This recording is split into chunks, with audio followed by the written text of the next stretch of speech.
welcome. Here is Kris and Pascal, owners of Ready Her. Welcome back, because it's episode 2, Yes. to our Ready, Set, Listen. In episode 2, we want to talk about why awareness matters. I will grill her about some awareness questions today. Bring 'em. Bring them on. Bring 'em on. Exactly.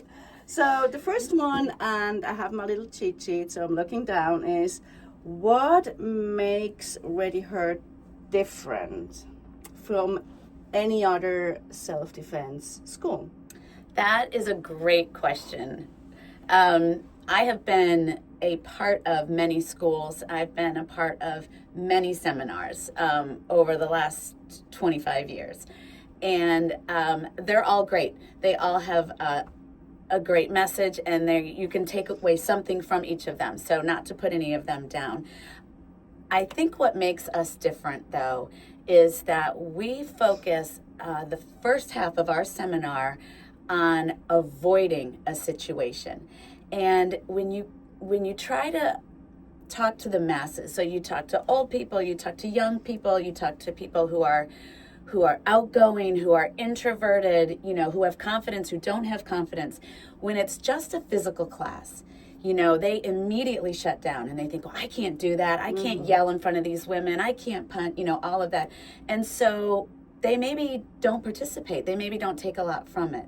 What we do, though, is the first half of our class is all mental. So let me interrupt Yes. you. So when you talk about the self-defense schools, Yes. that's the school that you or I or anyone would walk and go to a school and take a class there. Yeah, or correct? maybe a one-time seminar, a ladies' Or like night, a something like physical that. seminar somewhere. Yeah, you've Okay. seen them online. You can always Okay. sign up for take a self-defense class, and they are all great, but they are all physical. And a huge part of self-defense, let's be honest, is not having to use it, is to avoiding conflict. Because as much as you know, and as much as I know, if I'm up against a 6'4", 280-pound man, it takes one good punch, and it doesn't matter what I know. Yes. My best defense is to avoid that situation. So the first half of our seminars, and what I think makes them special, is we focus on the signs, the how to avoid being a target of an attack. And if you avoid how to be a target, then you don't need to know the other stuff. And the avoidance part, anybody can do. Old, young, outgoing, introverted, fit, not fit. It doesn't matter. We can all use the things that we share with you to avoid a situation as best we can. And then the other stuff isn't needed. So I think that's where we stand out. Yeah. Yeah, that's what makes us special. And that's what makes us accessible to everybody. Yes, correct. So you don't have any limitation of a physical ability. So it doesn't matter what age you are. It doesn't matter how physical you are.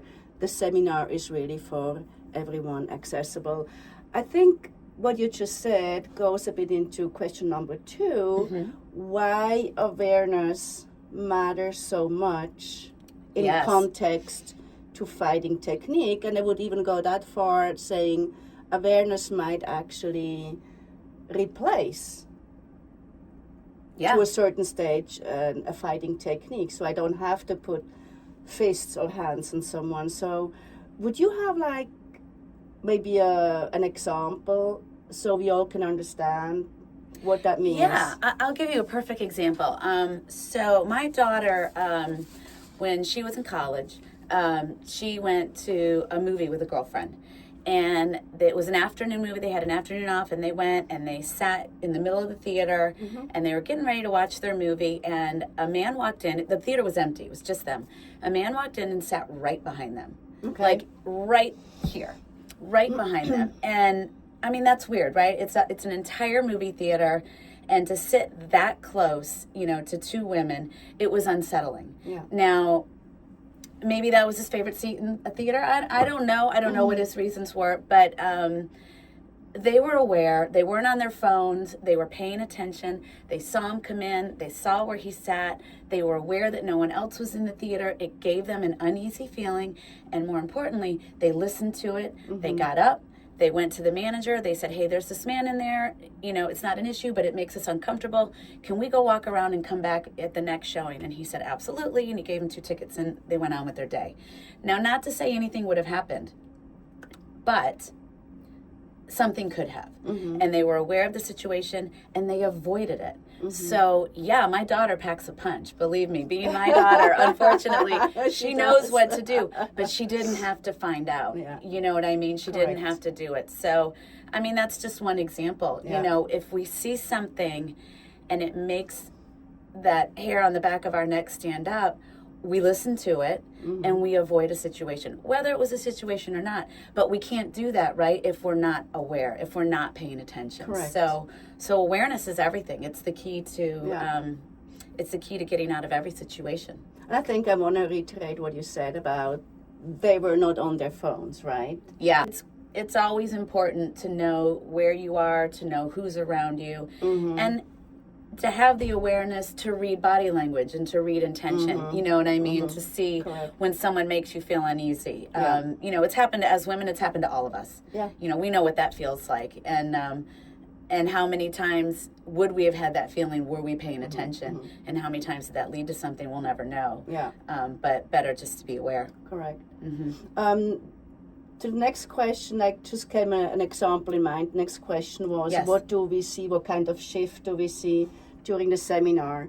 And since Kris is our speaker, I get to see what she's doing and how people are perceiving it. And often it's funny because people come in and some have to be there or they're not quite sure. What am I doing here? It's self-defense, it's awareness, okay, I'm going to see. And they're kind of a little bit, you know, sitting back and listening. And I would say probably 10, 15 minutes in the shift, I would see as observers like, oh, they would sit up. And, you know, then you talk about body language, about, you know, not being too shy in your body language. And you would see them sit up straight and put the shoulders back. And I think to see that in just the beginning of a seminar is tremendously powerful. And I don't know how many times I have seen you talk in all different environments, but that is for sure a consistent shift. And I think that's one of the most powerful signs that also, I mean, we can see. Yes. They might not even realize it, right? The ones who are listening, that what's happening with them. Yeah. And I think that is one of the very first steps in realizing, dang, the way I behave, the way I stand, the way I talk is my first tool, right? I mean, that's awareness as well, right? Yeah. I mean, if I'm telling them to stand a certain way or hold themselves a certain way, you suddenly become aware of how you're doing at the moment. And you sort of, I can do that, you know? Yes. And I think that everything that we talk about is very relatable. It's Pascal and I don't go through anything during the course of our day that they don't go through, right? I mean, we're all doing the same things. And so they see us in them. And then I think as it goes on, they see, I can do that. I could do that. I can talk like this. If they can do it, I can do it. And you see that come out of them, and you see them sort of ready themselves in a way, you know, but it's true, right? You see them kind of like, all right, I can do this, because if they can't do it, if they can't participate, then they're not interested, right? Yes. And then they're looking down and they're looking at their phone. But if it's something that they're like, hey, I can do this, I can get something out of it, then they're sitting up and paying attention. And that's what we want, because we know they can do it. Yeah. And so when we get them, you know, and they're locked in, it's a really beautiful exchange. Yeah. And it's beautiful for them, and it's beautiful for us. What do you think that someone that has that awareness, how would that change how they go through life? Yeah, I mean, that's a really good question. I used to work out with a girl that said, just look like you have a clue.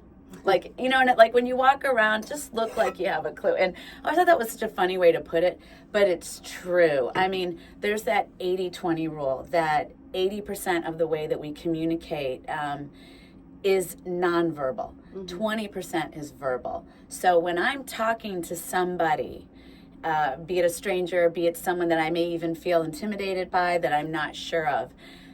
80% of what they're reading off of me is not what I say. It's how I say it, right? And my body language.